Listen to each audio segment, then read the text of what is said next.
Hello friends, welcome back. आपके RBI assistant के admit card out हो गए हैं। आपके पास मुश्किल से 3 से 4 दिन का समय बच रहा है इस एग्जाम की प्रिपरेशन करने का। ठीक है, तो मैं आज के सेशन में आपको इंग्लिश सेक्शन को स्ट्रॉन्ग बनाने के एरर डिटेक्शन के कुछ इंपॉर्टेंट क्वेश्चन लेकर आया हूं। उसको हम साथ में सोल्व करना स्टार्ट करते हैं। आपसे रिक्वेस्ट है कि आप इस सेशन को सभी फ्रेंड्स में शेयर कर दीजिए। हम सभी कनेक्ट होकर उन इंपॉर्टेंट क्वेश्चन को देखते हैं। ठीक है, देखिए आज का फर्स्ट क्वेश्चन इसमें क्या है कि after her retiring, she established many institutions to train underprivileged but talented children। कि उसके रिटायरमेंट के बाद उसने क्या किया कि कई सारे इंस्टीट्यूशन में क्या किया, उसने ट्रेनिंग दी किसको, अंडर प्रिविलेज्ड और टैलेंटेड चिल्ड्रंस को। तो देखो इसका जो फर्स्ट पार्ट है उसमें यहाँ पर दिया हुआ है आफ्टर हर और फिर यहाँ पर रिटायरिंग। रिटायरिंग जो है एक वर्ब की फॉर्म में यूज यहाँ पर हो रहा है, लेकिन ऐसा नहीं होना था। यहाँ पर जो है हर एक पजेसिव केस है और पजेसिव केस के बाद आता है हमारा नाउन आता है। क्या आता है? नाउन। मतलब यहाँ पर फर्स्ट पार्ट में एरर है तो इसका जो नाउन बनेगा वो क्या बनेगा? रिटायरमेंट इसका नाउन बन जाएगा। तो इसका जो करेक्ट ऑप्शन है वो है यहाँ पर ऑप्शन नंबर ए, मतलब फर्स्ट पार्ट में इसमें एरर थी। ठीक है, यहाँ पर जो नाउन से रिलेटेड एरर आ रही थी इस क्वेश्चन में। Next question, they have already put the proposal for to be approved in the issuing meeting before the union cabinet। अब इसमें देखिए आप यहाँ पर दे हैव ऑलरेडी पुट, उन्होंने पहले से ही क्या कर लिया था? पुट कर लिया था। क्या? द प्रपोजल, प्रपोजल को पुट कर लिया था। क्यों कर लिया था? अप्रूव करने के लिए, है ना। इन द एज्यूमिंग मीटिंग, जो मीटिंग आने वाली थी, before cabinet, union cabinet, union cabinet के पहले ही उन्होंने यहाँ पर ये क्या कर लिया था? अपना प्रपोजल जो उनको अप्रूव करना था वो पुट कर लिया था, अपना प्रस्ताव रख दिया था। तो देखो इस पार्ट में, मतलब सेकेंड पार्ट में जो है यहाँ पर the proposal for to be approved, proposal को अप्रूव करना है। तो इस फॉर की यहाँ पर कोई रिक्वायरमेंट नहीं है। क्यों? क्योंकि प्रपोजल को अप्रूव करना है। प्रपोजल किसी को अप्रूव नहीं करता, वो खुद अप्रूव होता है ना। तो ये कौन सा यहाँ पर सेंटेंस है? पैसिव वॉइस का सेंटेंस बन रहा है काय में? सेकेंड पार्ट में। इसलिए यहाँ से फॉर नहीं आएगा और सेंटेंस जो करेक्ट बनेगा वो क्या बनेगा? The proposal to be approved. ठीक है, तो यहाँ पर एरर कौन से पार्ट में थी? सेकेंड पार्ट में एरर थी। क्लियर है? Next, no one except he knew which questions were going to be asked in test. के उसके अलावा कोई नहीं जानता कि टेस्ट में कौन से क्वेश्चन आएंगे। ठीक है, तो फर्स्ट पार्ट को देखो आप, यहाँ पर नो वन हो गया है सब्जेक्ट, उसके बाद जो है अपने पास आ रही है मेन वर्ब। ठीक है, और उसके बाद अपने को काय की रिक्वायरमेंट है? ऑब्जेक्ट की रिक्वायरमेंट है। लेकिन ये जो ही है ये कौन सा केस है? ये केस है सब्जेक्टिव केस है। कौन सा केस है? सब्जेक्टिव केस है। तो इसका जो ऑब्जेक्टिव केस बनता है वो क्या बनता है? हिम बनता है। ही के लिए ऑब्जेक्टिव केस क्या आता है? हिम आता है। तो यहाँ पर पार्ट नंबर फर्स्ट में ए में यहाँ पर एरर थी। क्लियर है? और क्या एरर थी मैंने आपको वो भी मेंशन कर दिया, वो भी आपको बता दिया। तो अगर ऐसे ही क्वेश्चन आते हैं ना आपको, जैसे कभी कभी हमेशा आपको सिंपल सेंटेंस नहीं वहां पे गिवन नहीं रहेंगे, टेंस से वर्ब से रिलेटेड को थोड़ा सा डिफिकल्टी के लेवल के यहाँ पर क्वेश्चन रहेंगे। तो अगर आप इन क्वेश्चन को सोल्व कर लोगे तो आपको वहां पर प्रॉब्लम नहीं होगी। ठीक है, next, even those which have no previous work experience have applied for this job। अब यहाँ पर देखिए इवन those which जो है एक रिलेटिव प्रोनाउन है और ये थिंग्स, नॉन लिविंग थिंग्स के लिए यूज किया जाता है। लेकिन यहाँ पर वर्क एक्सपीरियंस की बात कर रहा है, तो किसी वस्तु को वर्क एक्सपीरियंस नहीं होता है, किसी ह्यूमन बीइंग को एक्सपीरियंस होता है वर्क का। तो ह्यूमन बीइंग मतलब पर्सन, तो पर्सन का रिलेटिव प्रोनाउन क्या होता है? हु होता है। तो यहाँ पर विच के प्लेस पर क्या आएगा? हु आएगा। अदर जो पार्ट है इस सेंटेंस का वो करेक्ट है। जैसे even those who have no previous, जिसके पास प्रीवियस नहीं है, क्या नहीं है? वर्क एक्सपीरियंस नहीं है, have applied for this job, उसने भी इस जॉब के लिए अप्लाई कर दिया है। ठीक है, तो यहाँ पर विच रिप्लेस हो जाएगा, काय से रिप्लेस हो जाएगा? हु से रिप्लेस हो जाएगा। यहाँ पर पार्ट नंबर ए में एरर है। Next, there were no less than 40 boys in the class when this happened। कि वहां जो 40 बॉयज से कम नहीं थे क्लास में जब यह हुआ, कोई भी इंसिडेंस हुआ है, उस इंसिडेंट से रिलेटेड यहाँ पर सेंटेंस गिवन है। अब इसमें देखिए जब हम बात करें देन लग रहा है, मतलब यहाँ पर कंपैरिजन चल रहा है, मतलब कंपैरेटिव डिग्री यहाँ पर कहीं ना कहीं यूज हो रही है। There were no less then, तो देन के पहले ही कंपैरेटिव डिग्री का वहां पर एडजेक्टिव यूज होता है ना। अब ये जो लेस है ये है अनकाउंटेबल नाउन का, ये जो है ना लेस, ये क्या है, अनकाउंटेबल नाउन है। लेकिन बॉयज जो है आपका काउंटेबल नाउन होता है। तो काउंटेबल नाउन के पहले भी यहाँ पर कौन सा काउंटेबल एडजेक्टिव ही आएगा, और वो भी क्या का आएगा, कंपैरेटिव डिग्री का। तो लेस आया है, ये जो लेस है ना, ये लिटिल के लिए अनकाउंटेबल नाउन की यहाँ पर कंपैरेटिव डिग्री होती है। कौन सी डिग्री होती है, आई होप आपने डिग्रीज पढ़ रखी है। और यहाँ पर जो है फ्यू जो है वो काउंटेबल नाउन के लिए एडजेक्टिव के रूप में यूज होता है। तो इसके लिए जो आएगा यहाँ पर क्या आएगा, फीवर आएगा, इसकी कंपैरेटिव फॉर्मेट ये हो जाएगा।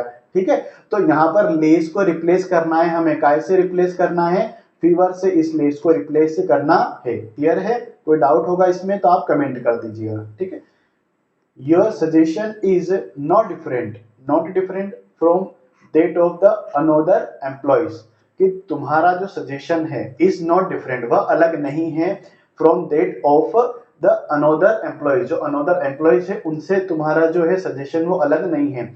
अब देखो फर्स्ट पार्ट में कोई दिक्कत नहीं आई, योर सजेशन इज, तुम्हारा सजेशन नॉट डिफरेंट नहीं है, फ्रॉम दैट ऑफ, मतलब इसको जो अपन मीनिंग निकालने के लिए अपने को नेक्स्ट सेंटेंस, नेक्स्ट पार्ट इस सेंटेंस का पढ़ना पड़ेगा। अनदर एम्प्लॉइज, आपका जो है सजेशन वो अनदर एम्प्लॉइज से डिफरेंट नहीं है। तो देखो आप ये बात हमेशा ध्यान रखना, जब भी सेंटेंस में अनदर आता है तो इसके बाद जो फॉलो होता है वो सिंगुलर काउंटेबल नाउन आता है। क्या आता है, सिंगुलर काउंटेबल नाउन यहाँ पर आता है।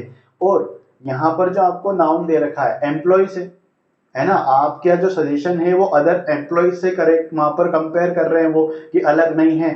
तो ये एम्प्लॉइज तो यहाँ पर सही है, प्लूरल ही आएगा, क्या आएगा, ये प्लूरल ही आएगा एम्प्लॉइज तो। लेकिन इसके पहले जो यहाँ पर एडजेक्टिव यूज किया है वो क्या आएगा, अदर आएगा। ये प्लूरल के लिए आता है, प्लूरल काउंटेबल नाउन के लिए यहाँ पर यूज किया जाता है क्या, अदर। और अनोदर काय के लिए यूज किया जाता है, सिंगुलर काउंटेबल नाउन। तो ये दोनों पॉइंट आप नोट करके रखिएगा। ठीक है, next question, palm oil is very beneficial, palm oil very beneficial है, कोई एरर यहाँ पर नहीं दिख रहा है। And is use to make product ranging from soap to biodiesel, और ये जो है यूज किया जाता है काय के लिए, साबुन से बायोडीजल प्रोडक्ट यहाँ पर बनाने के लिए उस रेंजिंग में यहाँ पर यूज किया जाता है। तो देखो palm oil is very beneficial, ये बेनिफिशियल है। एंड ये बेनिफिशियल क्या है, तो बेनिफिशियल होता है एडजेक्टिव होता है। अब आगे जो आएगा ना वो भी इसकी विशेषता ही बता रहा होगा या फिर कोई दोष बता रहा होगा। देखो वेरी बेनिफिशियल और एंड लग रहा है ना, मतलब इसकी क्वालिटीज बता रहा है वो। एंड इज यूज टू, अब ये जो चीज है ना यहाँ पर प्रॉब्लम कर गई है, यहाँ पर आना था एडजेक्टिव, क्या आना था, एडजेक्टिव, क्योंकि पहले आपने देखा है एंड के पहले भी एडजेक्टिव आ रहा है, तो यहाँ पर बाद में भी क्या रिक्वायर होगा, एडजेक्टिव रिक्वायर होगा। एंड यूजफुल आएगा यहाँ पर, पाम ऑयल जो है बेनिफिशियल है and useful to make products ranging from soap to biodiesel.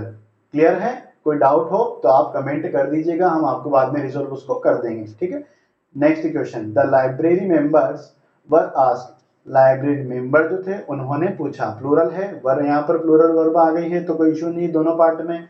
To return back the books to the library, के बुक्स को वापिस लाइब्रेरी में वहां पर रिटर्न करने के लिए उनको कहा गया था। लाइब्रेरी मेंबर्स जो थे उनको बुक्स अगर वो लेते हैं तो उनको रिटर्न करने के लिए कहा गया था। दोनों पार्ट यहाँ पर करेक्ट है, और ये फोर्थ जो पार्ट है वो भी करेक्ट है कि लाइब्रेरी में रिटर्न करना है। लेकिन देखो to return back the books, return और बैक दोनों का मीनिंग एक ही होता है, और आप दोनों को साथ में यूज नहीं कर सकते हैं, ऐसा रूल होता है। ठीक है, तो यहां से अपने को रिमूव करना है किसको, बैक को यहां से हटा देना है, तो अपना सेंटेंस करेक्ट हो जाएगा। That means part number C में यहां पर इस सेंटेंस में एरर है। नेक्स्ट, अ स्मॉल पीस, एक छोटा पीस ऑफ ब्रेड, ब्रेड का छोटा piece, is certainly better than, वो काफी अच्छा होता है, बिंग नथिंग टू इट, कि हम कुछ भी नहीं खाए। तो देखो इसमें जो है फर्स्ट पार्ट में कोई एरर नहीं है, a small piece of bread is, दोनों पार्ट में कोई एरर नहीं। सर्टेनली बेटर देन, वो अच्छा होता है, किससे अच्छा होता है, being nothing to it, being का मतलब होता है होना, किसी चीज का होना, लेकिन अवेलेबिलिटी बताने के लिए आता है हैविंग, अवेलेबिलिटी बताने के लिए क्या आता है, हैविंग, कि आपके पास कुछ नहीं है, तो ये आपकी उपलब्धता है, आपके पास अवेलेबिलिटीज है किसी भी थिंग्स की, ठीक है, समझ रहे हो, तो वहां पर हैविंग का यूज आएगा, लेकिन यहाँ पर बिंग का यूज नहीं आएगा, क्योंकि बिंग का मतलब कोई चीज होना, जैसे वी आर ह्यूमन बींग, हम ह्यूमन बींग हैं, तो उस केस में बिंग आता है, लेकिन यहाँ पर उपलब्धता बता रहे हैं तो हैविंग आएगा, मतलब यहाँ पर जो पार्ट नंबर डी में इसमें एरर है।